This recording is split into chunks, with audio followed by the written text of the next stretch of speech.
Hi, everyone. Welcome to our session today on engagement survey best practices, specifically applied to credit unions. We've been doing a couple webinars on credit unions lately.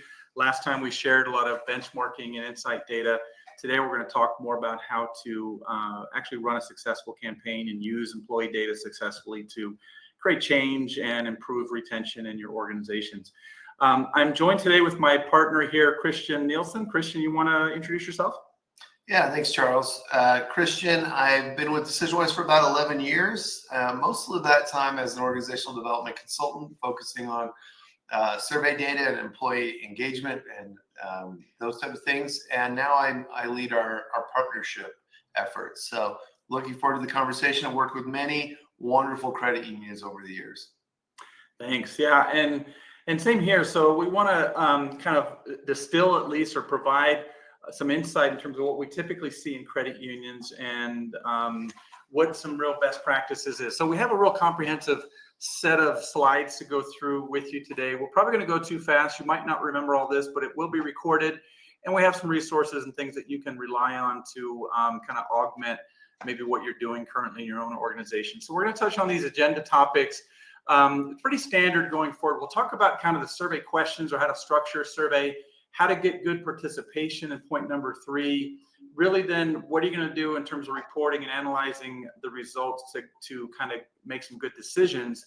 And then what are best practices around rollout and action planning? So we'll go through all these different topics. We really want to encourage you all to participate as well and provide your insight in terms of what you're doing and some maybe best practices that you've utilized that you can share with others on the call here today.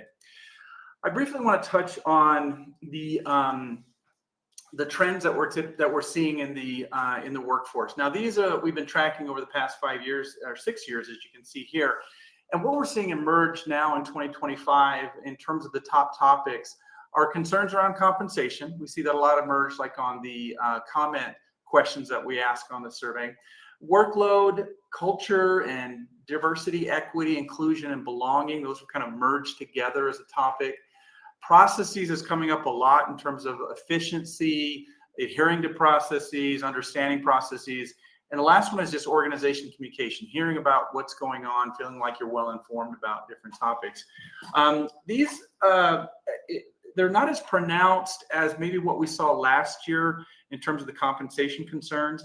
Still, the number one topic, but we are seeing that perceptions are improving there. And we'll be tracking this and kind of reevaluating as we get to the end of the year, maybe readjusting this a bit as our data keeps playing out. Christian, anything else you want to add in terms of other trends you might be seeing?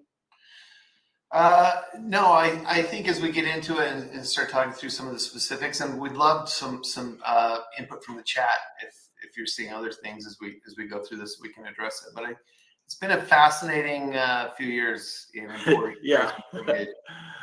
Exactly. And, I still see, in fact, I had a couple clients, implementing more of a return to office, less hybrid work opportunities. That's another trend we're seeing kind of emerge in some areas as this trend towards more in-office work is growing. That's not as big of a deal in credit unions because you do have kind of a set population that has to be at the retail or the branch location to service clients or members. And so it's not such a big topic in the credit union space. I wanted to highlight some of the dynamics. We covered these on our last session as well, but these are the typical things we see happening in credit unions that we measure and see appear on surveys. So generally, we're concerned about our people. We hear about staffing needs, and staffing can be become a very acute need in a credit union, especially if you have like 3 people operating a branch and one person's out on maternity leave or something like that, and other people are covering shifts and things. So juggling staffing needs. Training is also always a need because things are changing. There's new products, services, that sort of thing. And then people want growth opportunities and career advancement. The next one we kind of label as agility, and this one has a lot to do with how we're collaborating and working with each other across departments and teams. What we hear is that we're kind of, we see a lot of siloed organizations where it's difficult to get information maybe from others. There's always a change in products and services that we're trying to keep up with. and information and regulations. And then the last one we kind of label as technology. And a lot of these are all interrelated, but usually credit unions are always in some phase of implementing a new system or technology, automating different things, as well as security concerns. And partly what we see in credit unions is there might be disparate systems. One half of the organization doesn't know what the other half is looking at in terms of member solutions. And so that can also inhibit collaboration across the organization. Yeah, these topics are so consistent when we're working with credit unions. Love any context from the group or from those attending, but growth specifically always stands out to me because there's this amazing retention. I mean, in a lot of credit unions, there's some pretty strong tenure, and the growth of the organization is such that we can't promote everybody every year. And so individuals looking for that growth, even though they love the credit union and that organization, sometimes they have to go outside for growth and development. So it's a lot of conversation. How do we grow in place? How do we support boomerang employees that leave the right way? And then, as you mentioned, those silos, front office, back office, and then also the complexity. A lot of credit unions have a call center function where there's some challenges there, but yeah, and I think the good news is what we see in our benchmarks, what we reviewed on our last session, was credit unions score higher than what we typically see. In other words, people seem to be having a better employee experience compared to other organizations, and specifically to our bank benchmark. Our bank, as we look at banks versus credit unions, perceptions in banks are typically lower than what we're measuring in credit unions on some of these same similar topics. And then the other thing is that the real motivation for people that work at credit unions is putting a smile on the member's face. So the more they feel like they can deliver a good experience for the customer, the member, the more meaning they feel in their job, the more impact, the more motivated they are in the work that they're doing. Yeah. All right, so we kind of touched on this maturity model a lot to kind of say, where are you at in your journey towards measuring and improving the employee experience? And we've really, this is a lot of Christian's work here in terms of detailing and spelling out what these different components mean. But we usually, as people look at this list, they can usually put their organization into one of these boxes pretty squarely. Do you want to touch on this, Christian? Yeah. This has been a very helpful model. We talk about it in a lot of these web sessions, but there's different levels of organizational maturity or readiness for employee engagement. There's a level that we could put below this that would be passive engagement or passive employee experience, where we're not doing anything actively, and we might be having a good experience, we may not. But usually when we start talking about this model and when they start working with us, they're at least at what we call a measurement level. We're ready to measure the employee experience. We're ready to take some form of action, might not be a lot, but some form of organizational action, and communicate those results. As you go up in the maturity model, the phrase we use is we're expanding ownership of the employee experience. At that measurement level, HR is very much seen as the owner of this.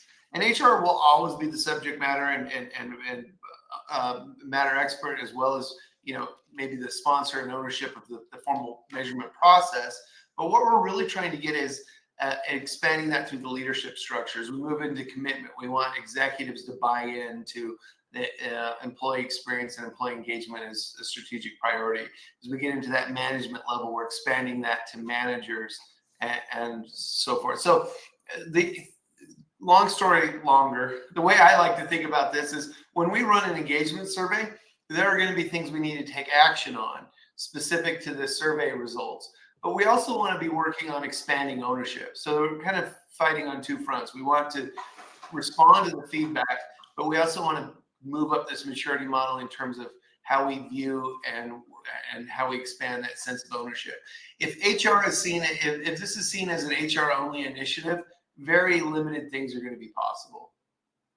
Yeah, and that's the hard part, is once you get into that proactive area, it's really where you're gaining mind share of managers and they're bought into this and you're seeing their support grow. Yeah. Getting there might take a couple of years. So you have to kind of get some exposure and experience with that. So this kind of helps you kind of lay out the strategy and understand the resources and energy it's going to take to kind of make some improvements in the organization. Okay, so let's touch on the first topic here. We want to talk about the survey itself, and we're talking about the annual engagement survey. We typically kind of call these the anchor surveys. And so these are the ones that you're doing every year. They give you kind of a larger set of data to work with that really kind of helps paint the picture of the organization and outlines maybe some strategic initiatives. In between, you might be doing several other types of survey gathering or feedback gathering activities to help augment and influence maybe the decisions that you're making and measure the entire life cycle of employees. And so these anchor surveys that we call them really help facilitate or maybe inform how you kind of approach some of these other listening campaigns as well. All right, so the engagement survey itself, basic description on the left-hand side, you ask about 50 questions. It takes about 8 minutes, maybe 10 minutes to complete. You're really utilizing your organization hierarchy and employee demographics to kind of understand where different pockets in the organization are responding better or worse, maybe to the survey questions.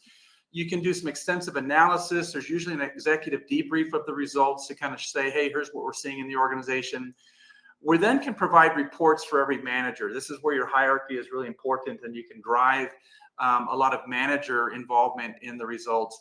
And then you're doing both organization and team action planning. So you create like an organization goal, but you're also supporting different branches or departments and action planning in their area. Usually you'll find as you look at all the different departments, you've got those that are like 90% favorable and really high, having a great experience.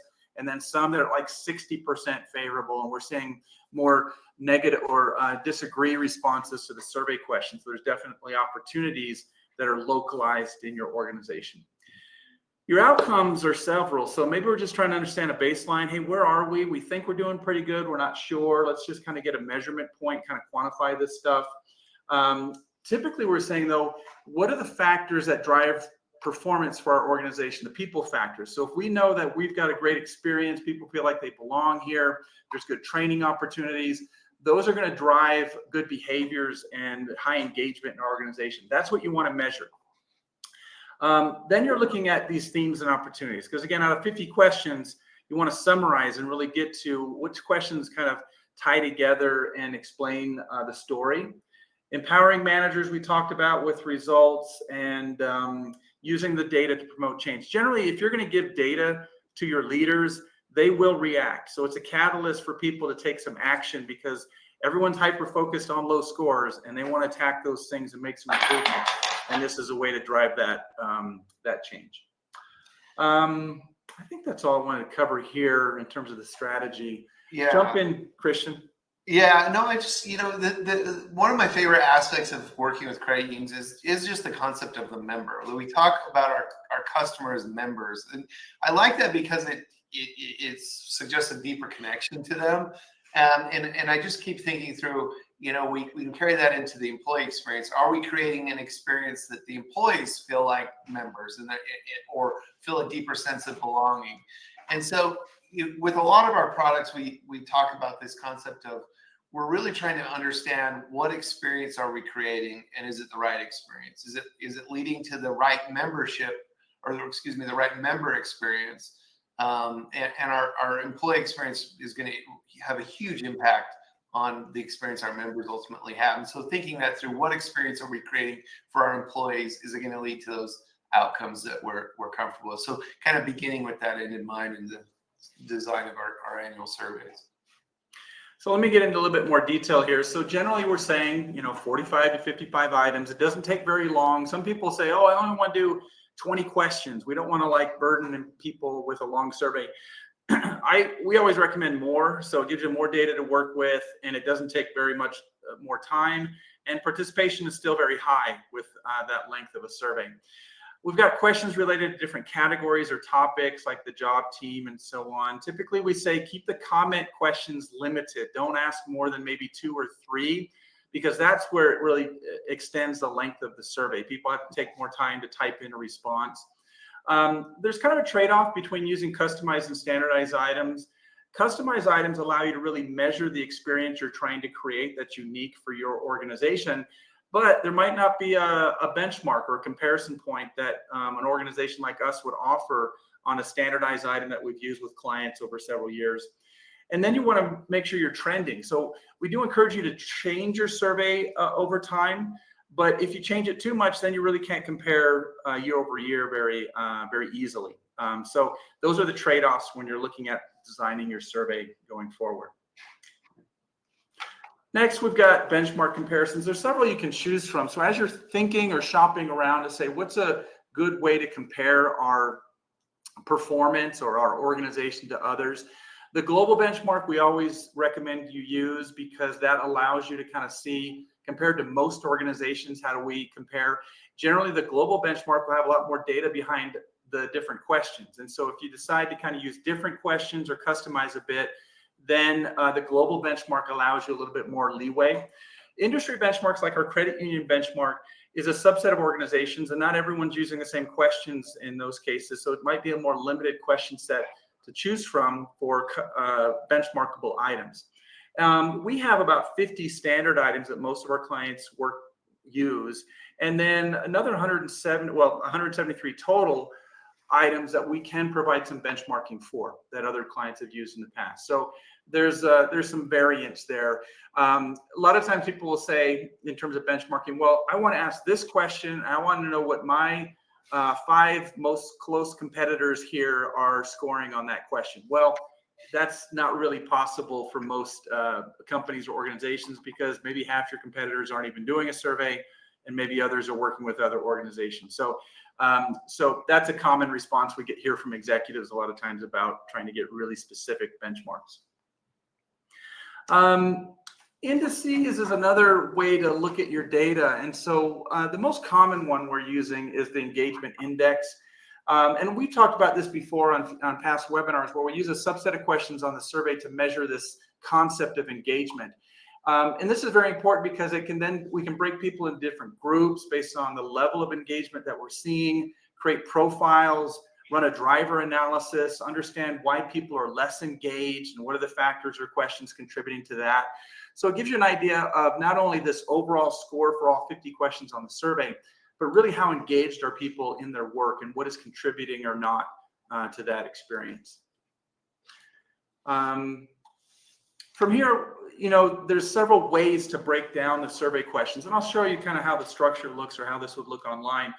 But generally we say on the survey, you want to give them frames of reference. So ask questions or group questions about the job experience, their interaction with their supervisor, their team, and the organization. Generally, those questions about my team and my supervisor, they score higher. People are having a good experience locally. The job questions can vary. Maybe the resources I have aren't working for me. Maybe I'm experiencing more stress in my job. And usually the questions about the organization are the tough ones on the survey, because they have less direct experience with some of these statements. And so we see less agreement there on those top topics.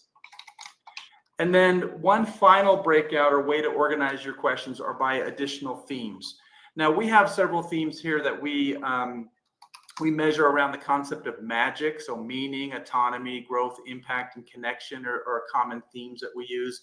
But also there's communication, collaboration, voice, growth opportunities. So the advantage here is if you're able to kind of create these themes, and you can be very specific on your own in terms of what themes you create for your organization.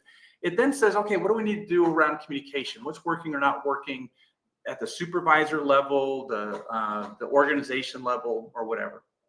And so those are the general categories. Let me just kind of show you a sample survey and how it would typically be structured. So generally, we want to make it easy for people to take the survey. What we recommend is that you have kind of an easy answer scale. The 5-point answer scale is what's is an industry standard and allows you to do benchmarking. And so that is what you're seeing here. And again, you're structuring the questions to measure the level of agreement that we're seeing on a survey. Here you're seeing questions about the job experience overall.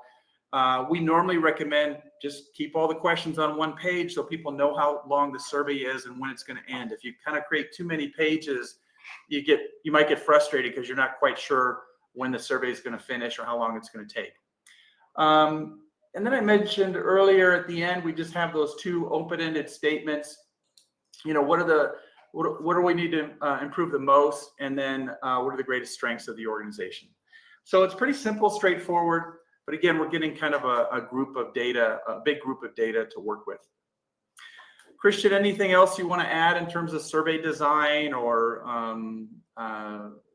strategy here?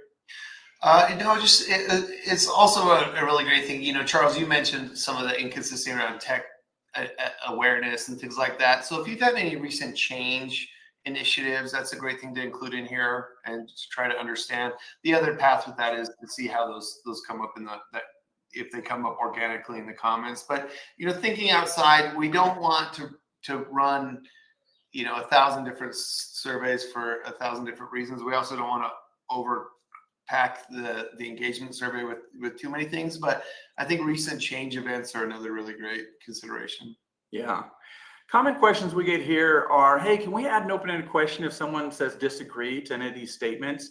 That's possible, but what you'll find is it starts extending the length of the survey a bit. Normally we get that kind of feedback in those 2 comment questions at the end. And so we say, hey, limit it a bit. If you go too crazy with your comment questions, what will happen is people will stop disagreeing with the statement so they don't see those pop up on them as well. But again, we're trying to measure very clear topics here. We recommend using a similar scale like you're seeing, strongly disagree, strongly agree on all the statements, because it makes the analysis so much easier on the back end and gives you far more ways to compare the data. We've had clients that have kind of said, well, I want to use a satisfaction scale here, and maybe I want to use multiple choice here. It really makes it difficult to kind of do some comparisons if you do too much customization. Not that you can't or that you shouldn't, but be selective in how you use those types of questions. All right, so let me transition a bit here, talking about measuring engagement. We touched on this before. I just wanted to kind of show you what we're trying to do as we measure this overall topic of engagement. This slide, well, Chris, let me have you talk to this one, because again, this is one of those ideas you had come up with before. Yeah, so, and this is, I think, this emerged because we heard so many different definitions for these terms. So we wanted to kind of define how they relate to each other. And we find this to be very useful for HR because just out of the blue, someone in the leadership team might say, hey, run a culture survey. What do you really mean by a culture survey? Or what's an engagement survey? And what about employee experience? How do these all relate to each other? So the culture, we've got more of these technical definitions, but we also have the shortcut here, the way we do things around here. That's our culture. And it's formal, it's informal, but it's how things get done, what it feels like to work here. Then when we add people to that culture, they're going to have an experience. And so it's the impact of the culture on the employees. That's an employee experience. And this is important because we measure outcomes in our surveys. And one of the outcomes we're looking for is high employee engagement. But it's important to recognize, well, if we want to improve engagement, we've got to go upstream here and say, okay, which aspects of the employee experience are being impacted by the way we're doing things around here? Where are those adjustments that need to be made? But the culture leads to the experience. And then based on that experience, employees get to choose to what extent they engage in the work here. And so that engagement is really that reward, or less than a reward if engagement is low. But I like to think of the employee experience as the invitation. We're building an invitation for people to engage. We want you to bring more of your best self. We're trying to provide something here that's inspiring you or inviting you to bring your extra effort, to bring your ideas and thoughts to this place. So that's how those work together. No, great explanation and good setup to kind of our model here too. So to break out engagement a bit, there's another aspect, which is the satisfaction component. So it's the foundation upon which engagement can grow. Generally, we quantify these or define these as topics related to pay and benefits, safety, workload, remote work opportunities falls in here as well. And if these are working for people, they generally don't think about them. But if they don't, they can detract from people's ability to engage. Engagement then drives performance. Satisfaction elements typically influence people's intent to stay or drive retention. And then we have the magic elements that we overlay here. So typically the drivers we find when we do a driver analysis on this data relate to experiencing meaning in your work or growth opportunities or having autonomy. So if people can have good experiences around these magic elements, they typically would be more engaged in their jobs. We measure engagement specifically looking at 4 statements. And so as we're looking at these topics here, we're saying, okay, do I find enjoyment in the job I do? Do I look forward to my work? We see various levels of engagement here. You can notice that these engagement statements in credit unions specifically score higher than we typically see in our global benchmark. So that 85% at the top is 3 points higher than our global benchmark for responses there. So generally, we find more people are engaged in credit unions. Looking at these statements, the way we measure this is we say, if you're saying strongly agree to most of these statements, we put you on this left-hand side as a fully engaged employee. If you're saying mostly agree to those statements, averaging that, you're a key contributor. Some people are kind of neutral or on the fence about those engagement statements, so we call them or put them in this opportunity group. And then a small percentage are fully disengaged or disagreeing with those statements overall. This profile allows us then to say, okay, well, what's consistent about people in the fully engaged category? Let's look at the other questions on the survey and see how they're feeling. Or if you're fully disengaged, what's bothering you? What's detracting from your ability to engage in the organization? What we find is that credit unions are high on our list when we look at the industry benchmarks. We shared this in our last session. They're close to that best in class. The global benchmark there is in the middle, and then banks tend to be towards the bottom of our list in terms of what we're seeing on this engagement spectrum. And when we did drivers of engagement based on credit unions, here are the other statements on the survey that kind of rose to the top as being more as contributing to people's engagement. Notice the sense of meaning and purpose was number 1. So again, people experience meaning in credit unions typically based on providing a good member experience. Seeing positive results in my work is related to a sense of impact. Opportunities to learn and grow is the G in the magic model for growth, and belonging is that kind of sense of connection. So we're seeing kind of 4 of the 5 magic elements appear as typical drivers of engagement in credit unions. And that belonging piece is, that's where I kind of make that connection between we see our customers as members, we see our employees as a different kind of membership, but a deeper member, and this sense of belonging is what we're looking for. But really great indicators when we look at credit unions overall. Some really strong. I mean, I always joke that I use engagement surveys to informally judge would I want to work here, and usually credit unions show up pretty well. Yep. Yeah, and we're seeing on most items they score above our benchmarks, our global benchmark. So now we get into the next step, which is, okay, how do we get good participation and response rates on a survey? As you're planning this out, we normally say budget about 10 to 12 weeks total to kind of start the survey, run it, and distribute the results. In the beginning, what you're trying to do is design your survey as well as kind of create the employee list that you'll use to create the hierarchy and structure. Normally, we say run the survey for 2 weeks. That's usually plenty of time to get high participation, which we would qualify as about 80% of people taking the survey in the organization. And then on the back end, the reporting, there's several kind of steps to kind of roll this out or cascade the results in the organization. It takes about 3 weeks to get those out to everybody, as you kind of start with executives and cascade down.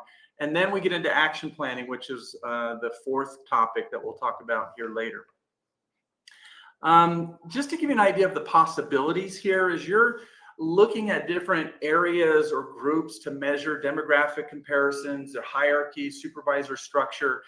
There's several ways to do this. If you're in a larger organization, you probably have more buckets and more areas you can evaluate. Smaller organizations, you won't need as many demographics or find them as useful.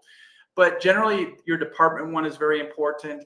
Usually, maybe it's going to be job role or function is important. You really just want to make sure we want to capture or bucket our employees into the groups that we think are most important to focus on. Front end, back end, whatever the case is, you get to define what that looks like for your organization.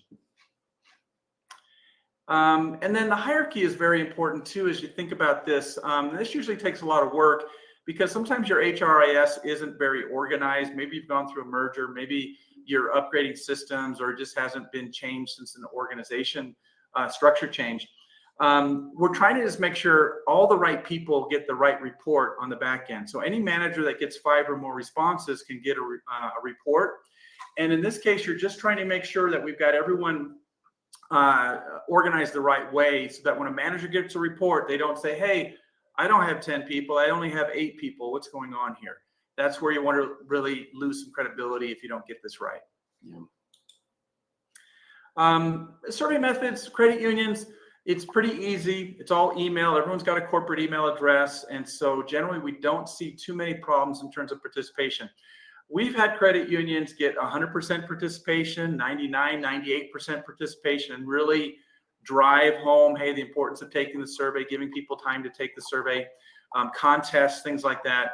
You don't need to go that crazy with it. You know, if you're up in the 80s, 85, even 90% participation, that is great. And that's typically what we see.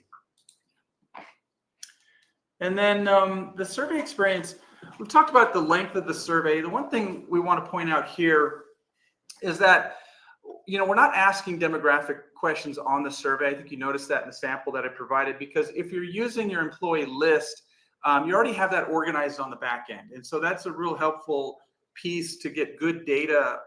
But what's happening is that you're creating a confidentiality threshold where you're not showing results for any group with less than 5 responses. And that's a typical industry standard.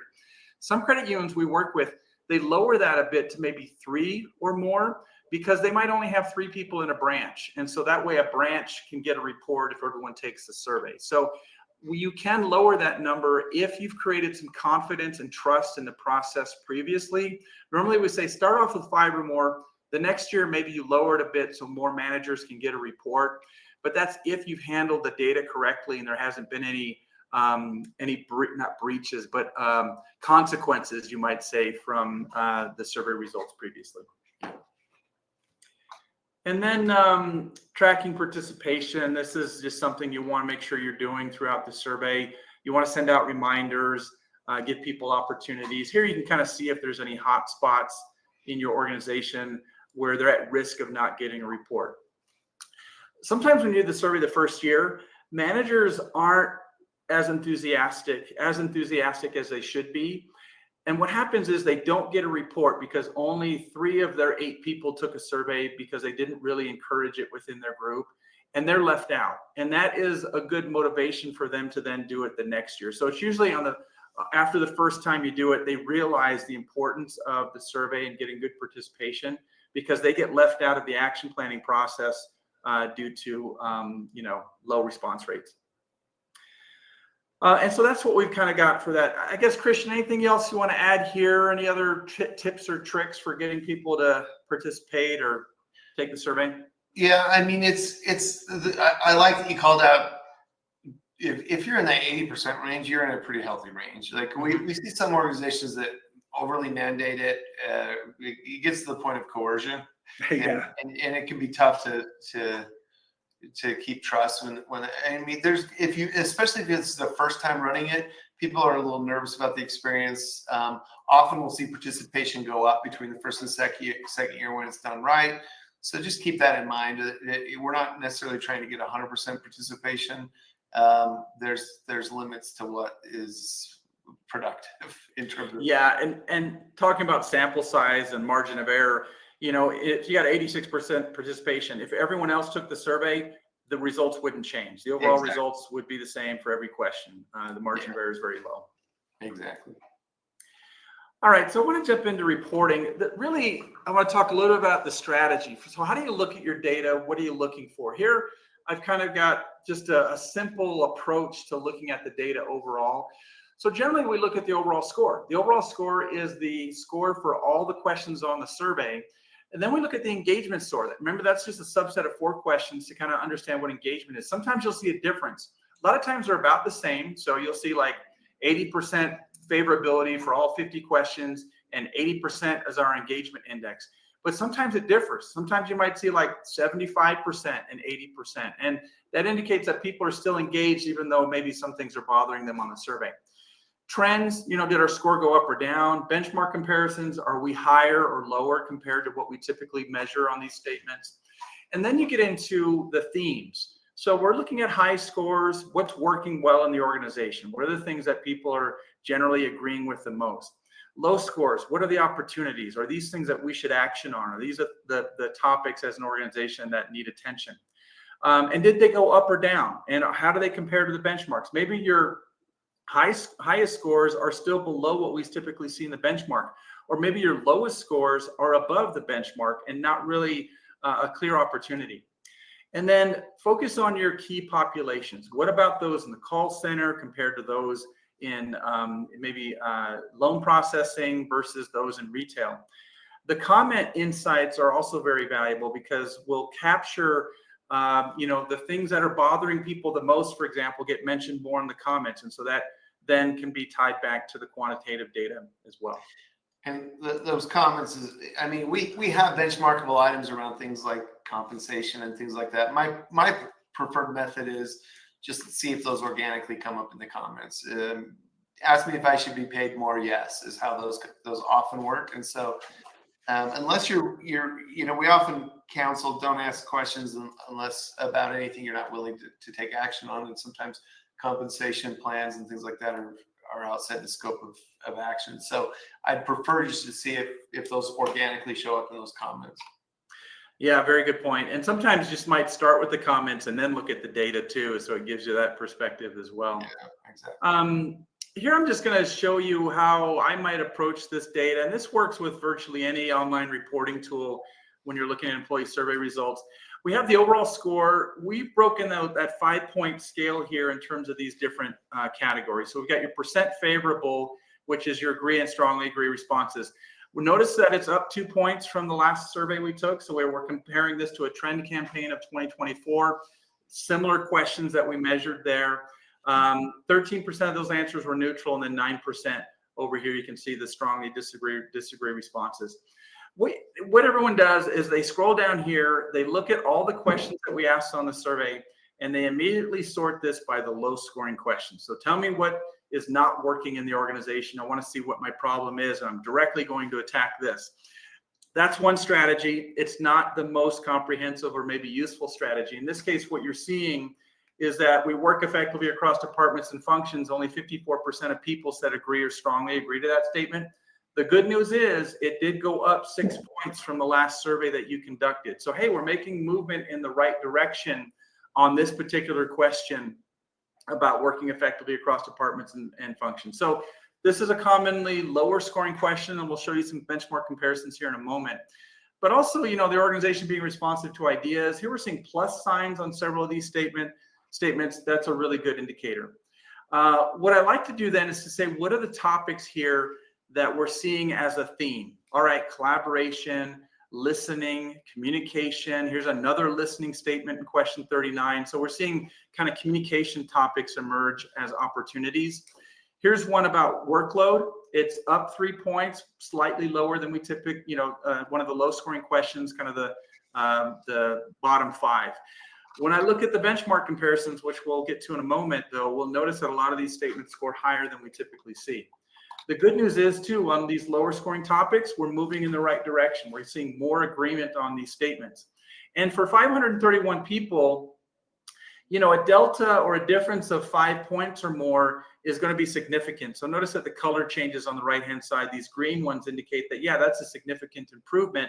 A 10% improvement off of question 36.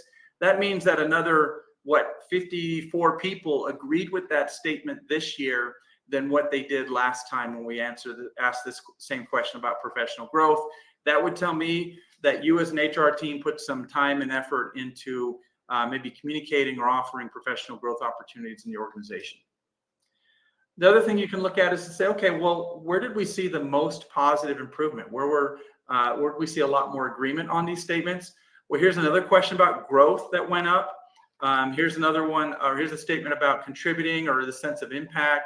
Here's opportunities for growth. And so, yeah, growth questions or perceptions improved pretty significantly overall. And that's what contributed to that overall 2% increase. And then where did we see decreases, or did perceptions go down at all? Well, I can sort this. Here we can see we added a new question about work-life balance, but supervisor empowerment went down a little bit. Vision and goals perceptions went down a little bit compared to what we measured last time. So that gives you a feel for how these questions performed year over year. Um, the other thing I was going to show is like when we're looking at some of these statements, you can also investigate where some of these perceptions are coming from. So for question number 32, what you should do is to say, okay, well, how does this differ, for example, by tenure group, or I'm going to apply department on this question. I think that's more, that's going to be more important. Actually, let me go by work location here. So when we look at work location on this statement, you can see that people that work in the office have lower perceptions on this statement about working across departments and functions than if you're working remote or hybrid. So it allows you to kind of triangulate a bit more on where the opportunities are for actioning on this particular statement by group. So instead of just saying, hey, we're going to focus on collaboration across the organization, maybe there's a certain population where it's more needed. Yeah. Yeah, interrupt me and tell me where to go in this in terms of your preferences too here, Christian. Okay, will do. I'll overlay some of these benchmarking topics. And so what I'll do to keep it simple is just look at our global benchmark in this sample data set. And here we're trying to say, are our high scores high and are our low scores low? And so if I sort the overall score here, you know, in terms of our high scores as an organization, you know, 90%, 88% favorable on these statements.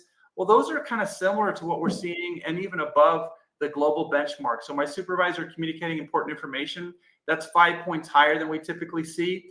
It's interesting, it went down 2 points from the last time we measured it, so it's still above the benchmark. We went up 12 points on understanding how my work contributes to the overall success of the organization, but it's still 2 points lower than we measure. So it's pretty close. Again, I'm looking for being within the range of 5 points here. But it tells me, hey, we made some gains on that, and we're pretty close now to what we measure typically on that same statement. Reversing this, I do the same exercise. Is that low scoring topic on working effectively across departments and functions below our benchmark? Yeah, it is by 5 points. So even though we went up by 6 points, we still have some work to do to kind of meet the average on that particular, on perceptions on that statement. So this tells you again, we're making progress. We're kind of on par with other organizations. You know, some of these questions, again, are tougher questions compared to others that we measure.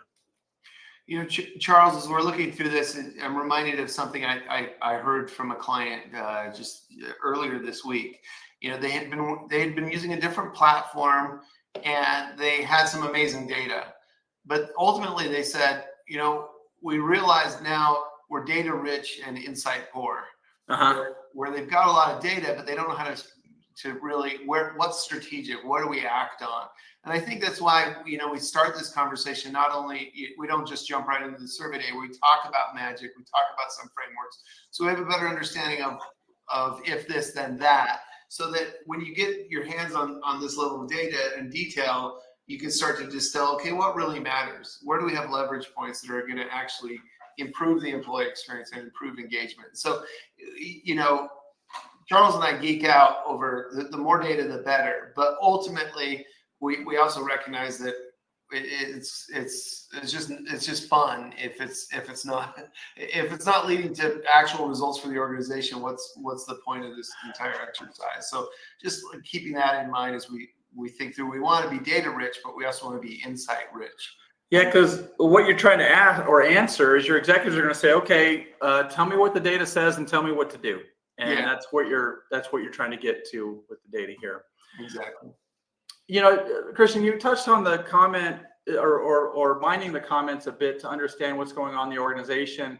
There's a couple ways to do it. Typically, you want to kind of quantify how many responses are we getting on different topics in the data. And you can do this manually, or, you know, if you have a system that has some technology to kind of quantify topics by theme, it's pretty easy. So in this case, we saw 18% of the responses to this question here were about the need to improve internal processes. Strategy came next, cross-functional collaboration got mentioned as well. So it gives you a feel for the types of things people are saying within their comments, and they tie in a bit to some of the questions that we're seeing in the survey.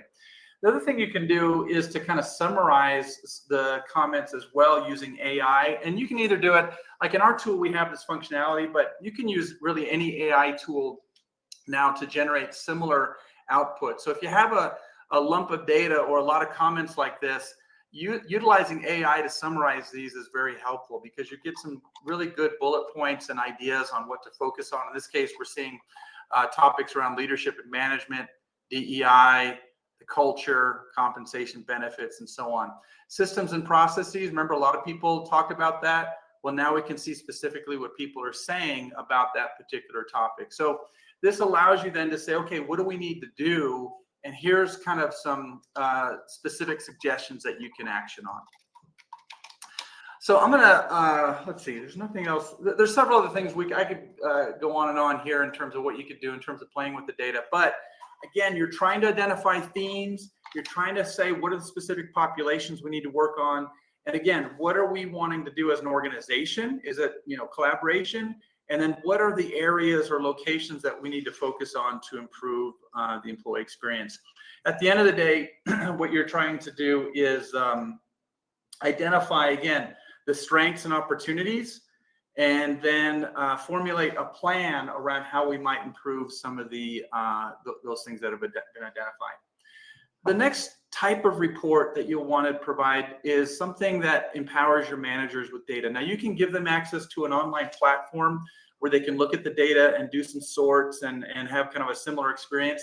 A lot of times, though, the online platform isn't really necessary with smaller groups of managers because they're not going to be sorting by demographic comparisons or other data points.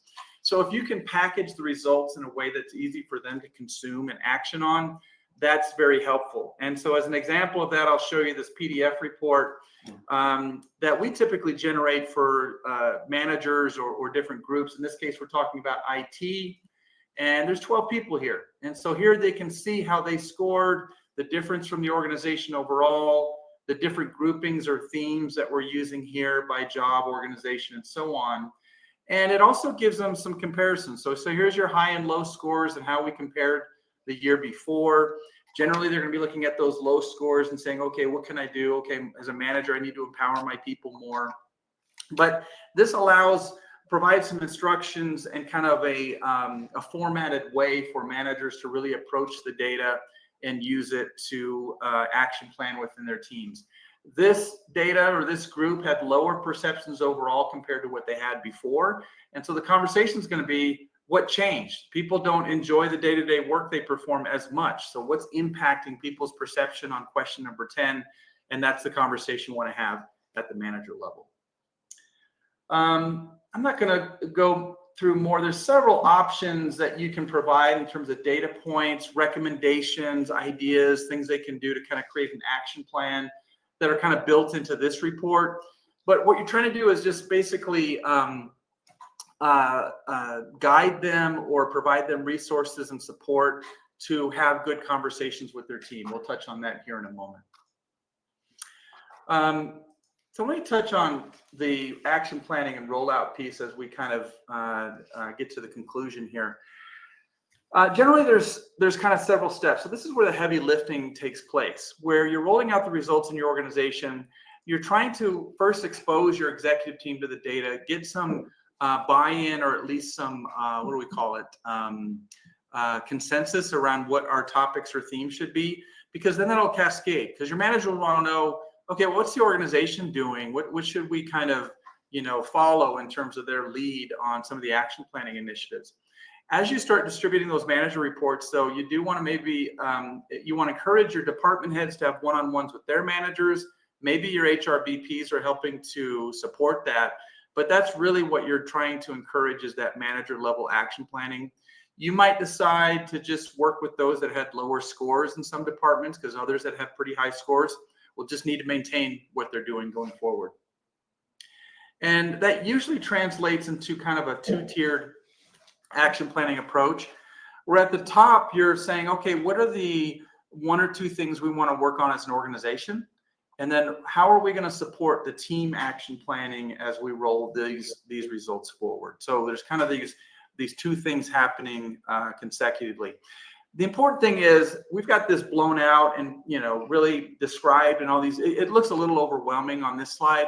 We say keep it simple. Focus on one or two things and for each group here and support them. Talk about it. Keep it on your agenda, and people will see your effort and you'll get credit for that the next time you do the survey. Let me jump then to an example about organization action planning. Now, Christian, I know you've done this a million times before, but as you're working with an organization, typically we talk about first you describe the current state, then the future state, and then you build those action plans to get there.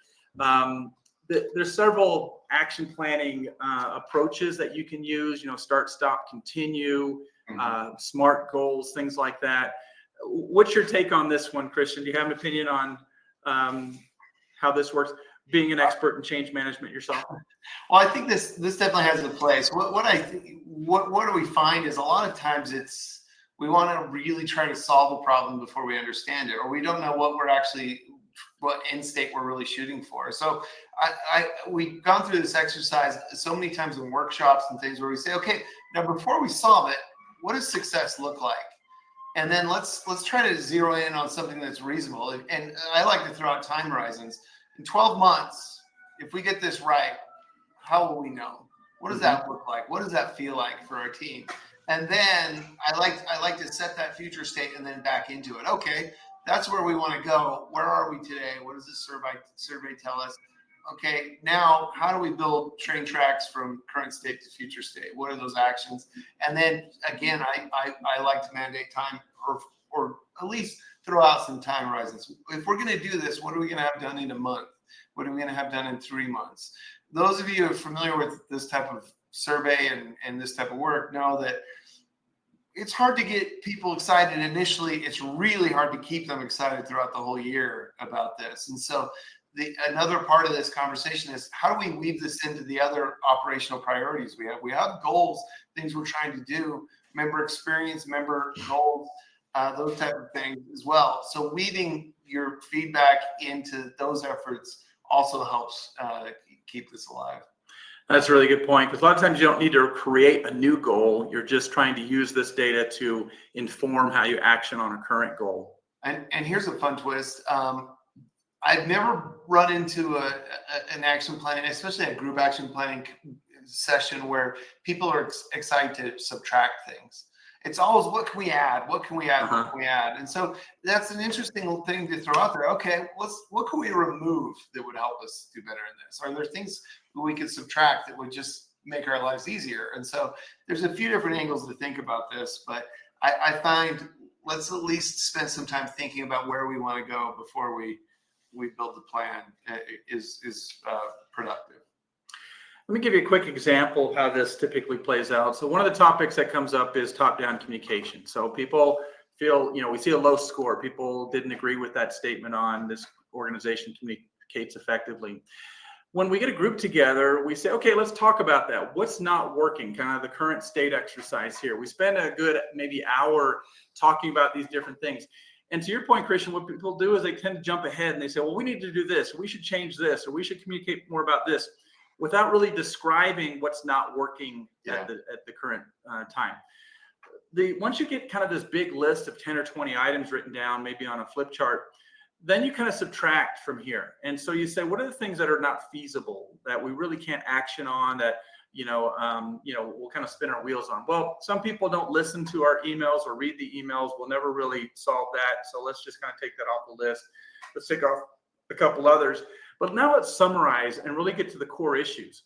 So right now, we don't know what people want to know about in terms of communication. So we got to find out. It's not timely, it's infrequent, it's unprioritized, so it seems noisy. Nobody's sure about what's an important email or what's a nice to know email. And they don't understand the why behind some of the communications that go out either.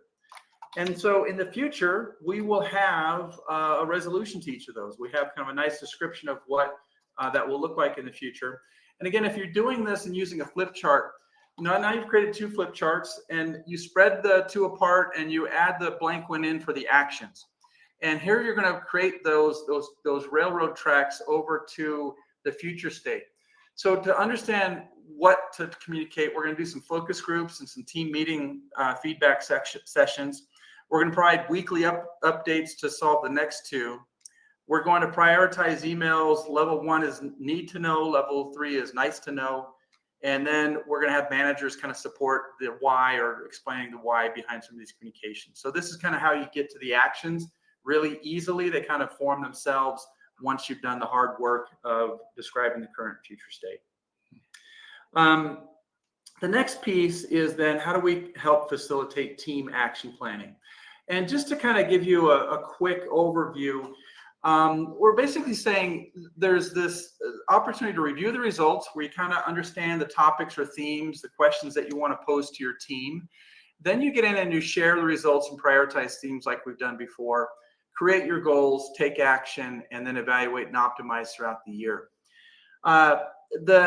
The goals, again, should be unique to your team. Sometimes it's not solving a question on the survey, it's another topic. Maybe it's about processes and systems or the new technology that was just rolled out and how we handle it. So make sure you're focusing in on what's most important to your team.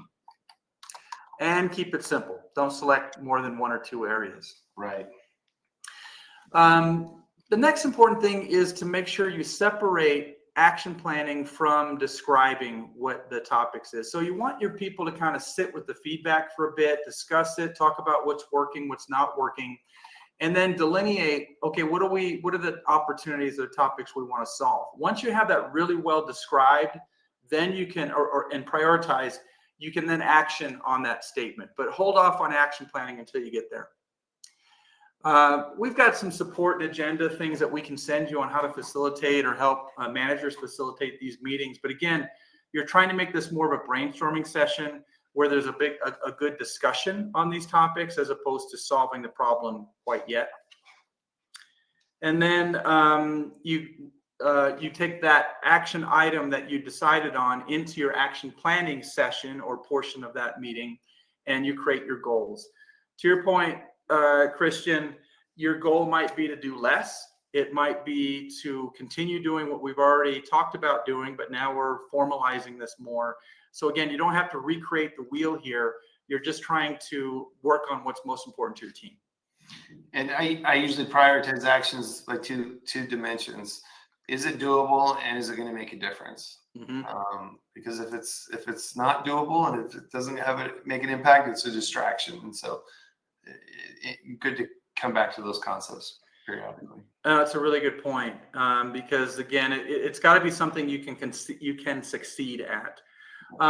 Sometimes your goal might be somewhat fuzzy or touchy-feely. So how are we going to make sure every voice is heard? We saw lower scores on the survey about employee voice and listening and being able to speak up. Well, as a team, here's some action items we can do on a weekly basis to make people feel like their voice matters. And we're going to track these as we go throughout the year to make sure that we're seeing some traction on some of these. You can help facilitate this using an online tool. So we have online tools. There's plenty of goal setting tools that are out there. You might even have your own performance management system that you can roll this into.